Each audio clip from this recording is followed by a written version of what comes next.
Hello दोस्तों, नमस्कार। मैं अखिलेश कुमार अपने यूट्यूब चैनल संगम जेस एकेडमी में आप लोगों का स्वागत करता हूं। जैसा कि हम लोगों की हिस्ट्री की क्लास चल रही है, हिस्ट्री क्लास में हम लोग अभी तक हड़प्पा सभ्यता को पूरी तरह से समाप्त कर चुके हैं। आज हमारा जो नया टॉपिक है वो है आपका क्या है, परवर्ती हड़प्पा सभ्यता। नया टॉपिक क्या है? परवर्ती हड़प्पा सभ्यता। ठीक है, तो इसमें हम लोग देखेंगे जब हड़प्पा सभ्यता का विकास होता है, हड़प्पा सभ्यता का विकास जब होता है तो उसके आगे वाला क्रम जब देखेंगे तो यहाँ पर एक नई सभ्यता का विकास होता है जिसको हम परवर्ती हड़प्पा सभ्यता कहते हैं। और यह उस समय देखेंगे जब हड़प्पा सभ्यता से इसकी तुलना करेंगे तो हड़प्पा सभ्यता में हम लोग देखेंगे तो हड़प्पा सभ्यता एक शहरी समाज था और एक इसमें देखें कि यहाँ पर, और ये जो परवर्ती हड़प्पा सभ्यता को हम लोग देखेंगे तो यह एक ग्रामीण सभ्यता के रूप में उभरती है। यानी कि देखा जाए तो जो हमारा जो शहरी समाज था उसका यहाँ पर ह्रास दिखाई देता है, लेकिन एक चीज़ यहाँ पर बदलती हुई दिखती है आप लोगों को। जैसे वहाँ पर कृषि के उत्पादन में हम लोग देखेंगे तो वहाँ पर एक ही फसल का, मतलब कि एक ही सीजन का उपयोग लोग करते थे। अब लेकिन अब यहाँ पर देखेंगे हम तो यहाँ पर दोहरी फसल प्रणाली का यहाँ पर विकास पाया जाता है। ठीक है, तो इसमें और क्या चीज़ इसका हम लोग यहाँ पर देखेंगे, टाइम पीरियड देखेंगे, किन किन क्षेत्रों में विकसित थी ये सभ्यता। ठीक, और कुछ लोगों के द्वारा यह कहा जाता है कि ये जो हड़प्पा सभ्यता का पतन न होकर ये उसका हड़प्पा सभ्यता का ही परिवर्तित रूप इसको कहा जाता है। ठीक है, तो सबसे पहले हम लोग इसका टाइम पीरियड देख लेते हैं। टाइम पीरियड अगर देखा जाए, हड़प्पा सभ्यता का पतन कब माना जाता है? 1900 BC। तो ये सभ्यता 1900 BC से शुरू होती है और कब तक चलती है? 1300 BC तक ये चलती है। ठीक, तो इस समय की एक और चीज़ ध्यान रखना है, जो हमारा जो आगे हम लोग पढ़ चुके थे, जो ताम्र प्रसारकालीन संस्कृति थी तो वह हड़प्पा के भी समकालीन थी और परवर्ती हड़प्पा सभ्यता के भी ये समकालीन पाई जाती है। क्योंकि इसमें देखेंगे बहुत से स्थल आपको पाए जाएंगे जो ताम्र प्रसार संस्कृति में हम लोग पढ़ चुके हैं। जैसे दैमाबाद हो गया, नौदा टोली हो गया, दधेरी हो गया, तो ऐसे नेवासा हो गया। इन सब चीज़ों को हम लोग इसमें भी देखेंगे।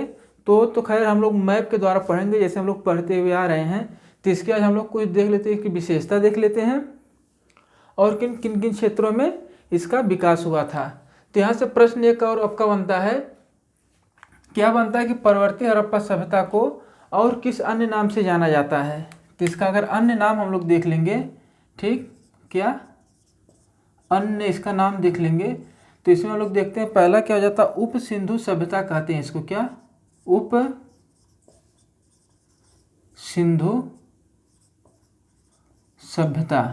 अगर प्रश्न आ जाए कि परवर्ती हड़प्पा सभ्यता का अन्य नाम क्या है तो उप सिंधु सभ्यता इसका एक अन्य नाम हो जाता है। ठीक, अगर दूसरा इसका अन्य नाम देख लिया जाए तो इसको नागरिकोत्तर अवस्था भी कहते हैं।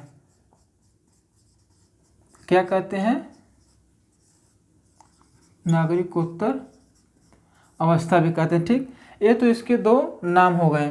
और टाइम अगर पूछ लिया जाए तो 1900 BC से आपको जाता है 1300 BC इसका टाइम पीरियड हो जाता है। ठीक, अगर आपसे कहा जाए कि किन किन क्षेत्रों में फैली हुई थी तो इनके क्षेत्रों को हम लोग पाकिस्तान वाले में आपको दो चीज़ जगह मिलेगी। एक तो सिंधु वाला क्षेत्र मिल जाएगा, एक तो पूर्वी पंजाब और बहावलपुर वाला क्षेत्र मिल जाएगा। और जब इंडिया में हम लोग इंटर करते हैं तो इंडिया में अगर देखेंगे तो इधर हो जाता क्या, पूर्वी, यहाँ पश्चिमी पंजाब हो जाएगा पाकिस्तान वाले में। इंडिया में पूर्वी पंजाब और हरियाणा वाला क्षेत्र आ जाएगा और गुजरात वाला क्षेत्र हम लोग देखेंगे। और गंगा यमुना का जो दोआब है उसमें देखेंगे किस संस्कृति का विकास यहाँ पर होता है। ठीक, तो आइए इसको हम लोग थोड़ा सा इसके स्थलों को देखते हैं। तो इसको हम मिटा देते हैं, इसको आप लोग नोट कर चुके होंगे। ठीक है, तो इसमें हम इसको थोड़ा सा देख लेते हैं। तो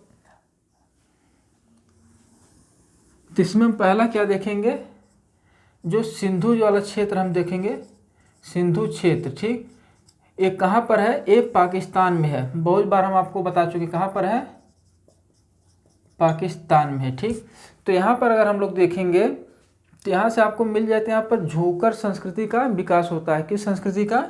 झूकर संस्कृति का। झूकर संस्कृति के यहाँ पाई जाती है, ठीक।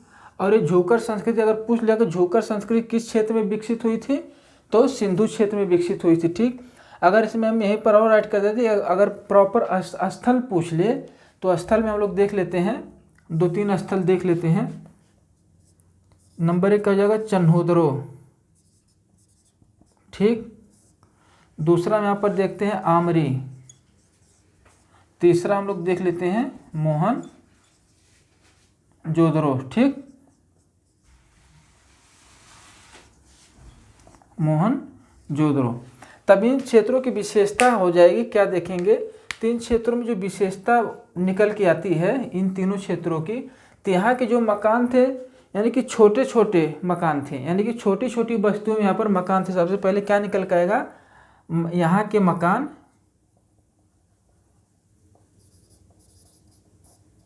यहाँ के मकान जो होते थे कैसे होते थे, छोटे छोटे, ठीक।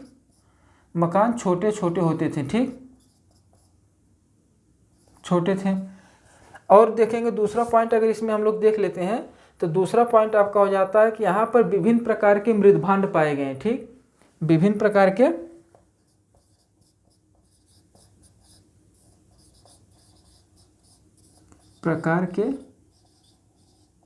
मृदभांड पाए गए, ठीक। तब मृदभांड में अगर देखा जाए तो यहाँ पर काले लाल मिट्टी के काले जो मृदभांड पाए जाते थे, जो चमकीले कम होते थे, इस वाले क्षेत्र में झूकर संस्कृति देखें तो यहाँ के जो मृदभांड चमकीले कम होते थे, लाल मिट्टी और काली मिट्टी से इसको डिजाइन किया जाता था, ठीक। तो यही सब विशेषता कार्य इसको क्या कहते हैं, तो इसी को कहते हैं झूकर संस्कृति, ठीक। इन्हीं सब विशेषताओं का कार्य इनको क्या कहा जाता है, झूकर संस्कृति। अगर हम आपसे पूछ लें हड़प्पा काल में मोहनजोदड़ो की विशेषता आप बताइए, अगर आप लोगों को याद है तो कमेंट बॉक्स में करिएगा, ठीक। अगर चन्होद्रो की हम विशेषता पूछ लें तो चन्होद्रो क्या विशेषता है, क्योंकि मोस्ट इम्पॉर्टेंट है, ठीक। क्या है, मोस्ट इम्पॉर्टेंट है। और ये आपका यहाँ से प्रश्न यहाँ से नहीं बनेगा, ये हड़प्पा सभ्यता से यहाँ से प्रश्न बनता है, ठीक। तब नेक्स्ट हम लोग देख लेते हैं, तो पश्चिमी पंजाब आपका हो जाता है, क्या हो जाता है, पश्चिमी पंजाब व बहावलपुर, क्या, बहावलपुर, ठीक। तो ये कहाँ पर हो जाता है, ये भी आपका पाकिस्तान वाले क्षेत्र में है, ठीक। ये पाकिस्तान वाले क्षेत्र में अगर यहाँ भी देखा जाता है किस संस्कृति का विकास देखा जाता है, तो कब्रगाह एच संस्कृति, ठीक। क्या हो जाती है यहाँ पर, कब्रगाह एच संस्कृति। एच से यहाँ पर जो सेंस निकलता है हड़प्पा है, हड़प्पा को चिन्हित करता है, ठीक। तो ये अगर पूछ लिया जाए तो एच कब्रगाह संस्कृति का विकास कहाँ होता है, तो पश्चिमी पंजाब या बहावलपुर में, ठीक। नेक्स्ट हम लोग देखते हैं, क्या है, पूर्वी पंजाब व हरियाणा, ठीक। 3 क्षेत्रों में हम लोग अगर देखा जाए तो यहाँ पर 2-3 स्थल पाए जाते हैं, जैसे क्या हो जाएगा, मिताथल हो गया, ठीक। क्या हो गया, रोपर हो गया, और वारा हो गया, और सिसवाल हो गया, क्या, सिसवाल। इन क्षेत्रों में अगर देखा जाए, ठीक, इन क्षेत्रों में देखा जाए तो यहाँ ईंटों के मकान पाए गए हैं, क्या पाए गए हैं, ईंटों के मकान यहाँ से मिले हैं, ठीक। ये सब पूछता नहीं, छोटी छोटी जानकारी है। यहाँ पर कच्ची ईंटों का प्रयोग होता है, हड़प्पा सभ्यता में देखेंगे तो पक्की ईंटों का प्रयोग होता है, ठीक। अब नेक्स्ट यहाँ पर हम देख लेते हैं, क्या, गुजरात। गुजरात में देखेंगे यहाँ पर 2 स्थान आते हैं, जो हम पढ़ा चुके हैं आप लोगों को, जैसे कच्छ वाला जो क्षेत्र था वहाँ पर, तो यहाँ पर इसमें 2 क्षेत्रों को देखेंगे, कौन सा, एक कच्छ देखेंगे, दूसरा क्या देखेंगे, सौराष्ट्र। तो यहाँ से मतलब कि क्या हमको मिल जाता है, तो यहाँ से लाल चमकीले मृदभांड मिल जाते हैं, क्या, यहाँ से देखा जाए तो यहाँ से हमको मिल जाएगा लाल चमकीले मृदभांड, तो अगर इनका क्षेत्र पूछ लिया जाए तो लाल चमकीले मृदभांड किन क्षेत्रों में पाए जाते हैं, तो अगर क्षेत्र देख लिया जाए तो यहाँ पर आप लोग नोट डाउन कर लीजिए। एक तो आपका हो जाता है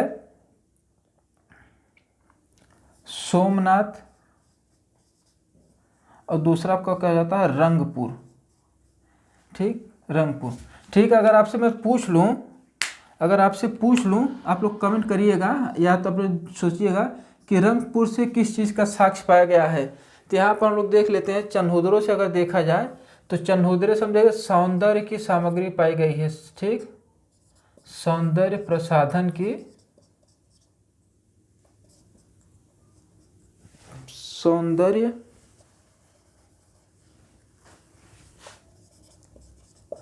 प्रसाधन की यहाँ से सामग्री। इसमें हम लोग देखेंगे इत्र हो गया, क्या हो गया, इत्र हो गया। मेन जो आपका महत्वपूर्ण सा लिपस्टिक हो गया। ठीक, और क्या हो गया, कंघा हो गया। ठीक, तो ये चीज़ें हैं। अगर मोहनजोदड़ो से ही आपको पूछ लिया जाए, आप लोग को एक बार इसको रिकॉल कर लिए होंगे, इसीलिए मैं इसको टाइम दिया था। तो अगर मोहनजोदड़ो से तो विशाल स्नानागार हो जाएगा, क्या, विशाल स्नानागार हो जाएगा। फिर क्या हो जाएगा, यहाँ से अन्नागार हो जाएगा, क्या, विशाल अन्नागार हो जाएगा।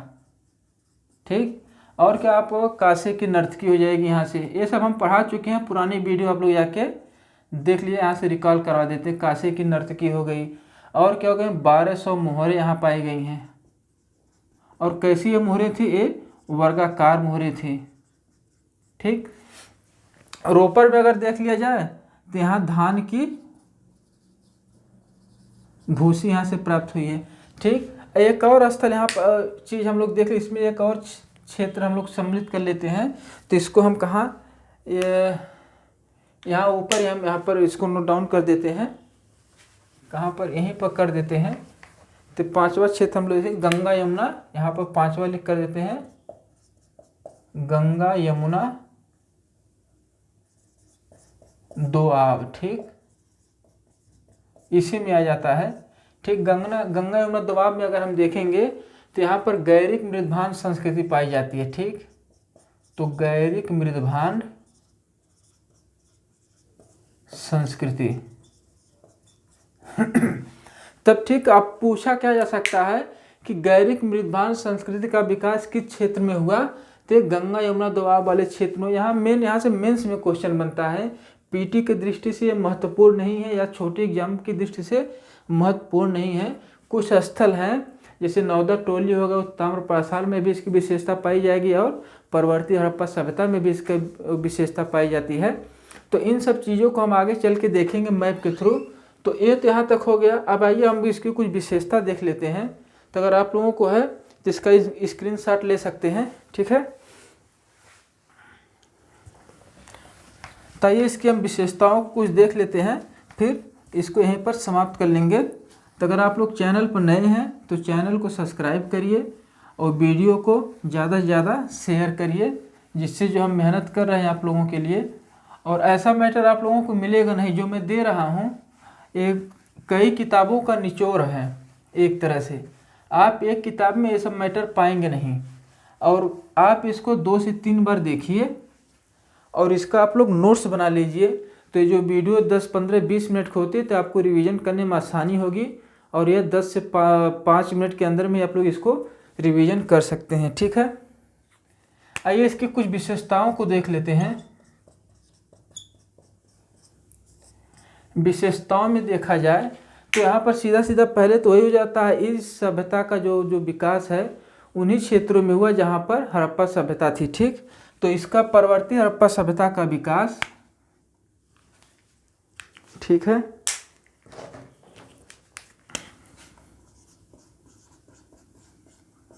परवर्ती हड़प्पा सभ्यता का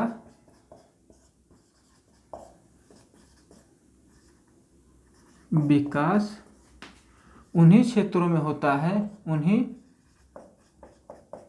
उन्हीं क्षेत्रों में जहां हड़प्पा सभ्यता क्या थी, विकसित थी। ठीक, एक चीज़ और हम यहाँ देखेंगे, एक तो हो गया, अगर इसका हम लोग स्वरूप देख लेते हैं तो इस परवर्ती हड़प्पा सभ्यता का स्वरूप कैसा था, मैं आपको बता ही चुका हूँ।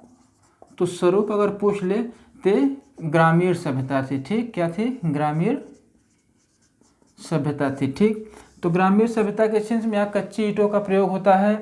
जो हड़प्पा में हम लोग देखेंगे वहाँ का जो शहरी प्रशासन था, यानी कि नगर नियोजन था, पूरी तरह ध्वस्त हो चुका। नालियों का विकास ध्वस्त हो चुका। सड़कें की बनावट जो होती थी वो भी पूरा मिट्टी में मिल गया। ठीक, एक तरह से इसका एक अलग रूप होता है। ठीक, नेक्स्ट हम लोग देखेंगे तो परवर्ती हड़प्पा सभ्यता के मकानों में लिख लेते हैं, परवर्ती हड़प्पा सभ्यता के मकानों में, इसमें देखें इसके यहाँ के जो मकान है, जो हड़प्पा सभ्यता के मकानों में सामग्री आई हुई उन्हीं का इस्तेमाल लोग करते हैं। ठीक, तो हड़प्पाई मकानों में हड़प्पाई मकानों की सामग्रियों का इस्तेमाल होता है। ठीक, सामग्रियों का इस्तेमाल, क्लियर है। अब इसमें हम लोग एक चीज़ और देख लेते हैं, व्यापार। जो हड़प्पा सभ्यता का व्यापार देखेंगे ईरान के साथ, मिस्र के साथ और मेसोपोटामिया में हो गया, इन सब के साथ, लेकिन व्यापार यहाँ पर जारी रहा लेकिन सीमित रूप में रहा। यानी कि व्यापार सीमित रूप में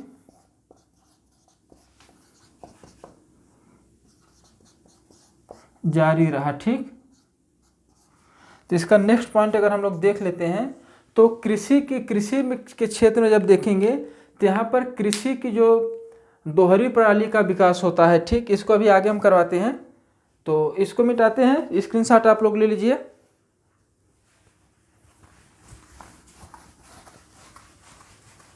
तो नेक्स्ट हम लोग देखेंगे, कृषि को देख लेते हैं।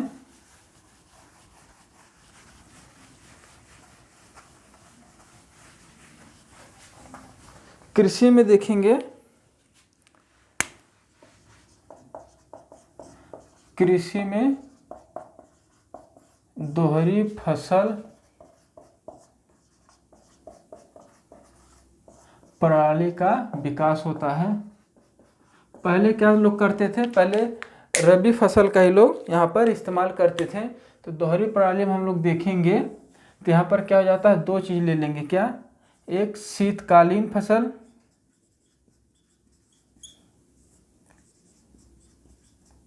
और एक क्या जाएगा, ग्रीष्मकालीन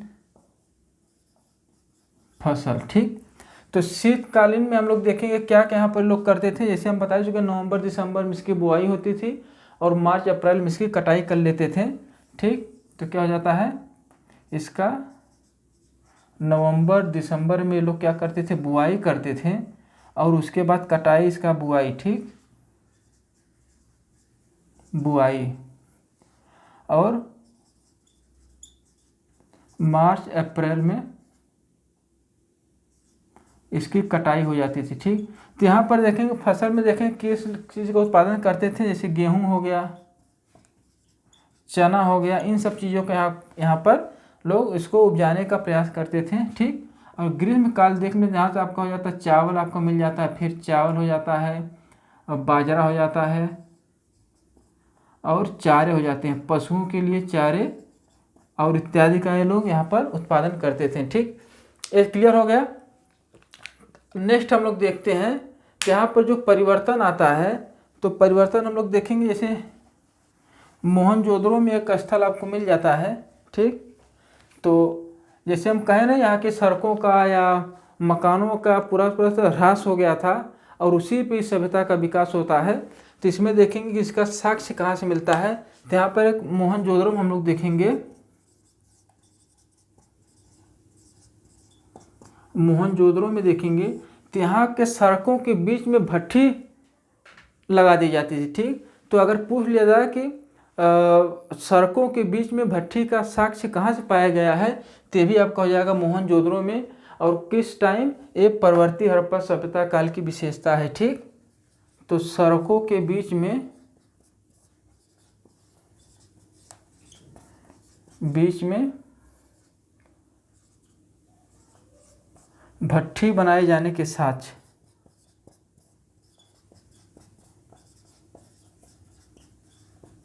ठीक है। और क्या देखेंगे यहाँ पर, सभ्यता आपकी क्या थी, नगरीय सभ्यता से आपका हो जाता है ग्रामीण सभ्यता में परिवर्तन हो जाता है। ठीक,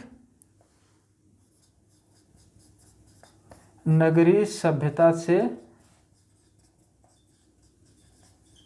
ग्रामीण सभ्यता में परिवर्तन। ठीक, नेक्स्ट अगर हम लोग देखा जाए तो नेक्स्ट इसमें जो आ जाता है, जो जल प्रबंधन, वहाँ की उत्तम व्यवस्था थी। यहाँ पर जल प्रबंधन हम लोग देखेंगे,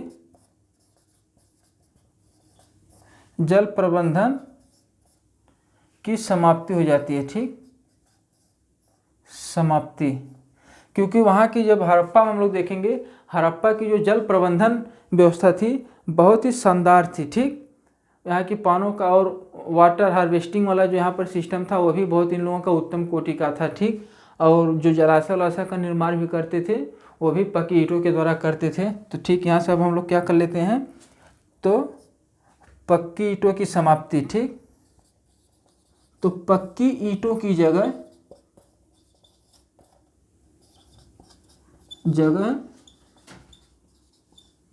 कच्ची ईंटों का इस्तेमाल। ठीक, तो ये यहाँ की मतलब मोटी मोटी विशेषता थी। हम नेक्स्ट वीडियो में अब क्या करेंगे, यहाँ के जो महत्वपूर्ण स्थल उसको मैप के द्वारा बता देंगे। इसमें ज़्यादा नहीं 10-12 स्थल हैं, उसको बता के इस चैप्टर को यहाँ पे ख़त्म कर लेंगे। उसके बाद वाला जो टॉपिक आएगा महापाषाणकालीन संस्कृति आ जाएगी, उसको समाप्त करते तो हमारा एक सेक्शन ख़त्म हो जाएगा। तो हमारा दूसरा सेक्शन बचेगा जो हम वैदिक सभ्यता से स्टार्ट करेंगे। ठीक है, तो आज के लिए बस इतना ही दोस्तों। आप लोगों से बस यही है कि मित्रों में चैनल को सब्सक्राइब करिए और अपने मित्रों में वीडियो को ज़्यादा से ज़्यादा शेयर करिए और इसको थोड़ा सा आगे बढ़ाने का प्रयास करिए। तो आज के लिए बस इतना ही। जय हिंद।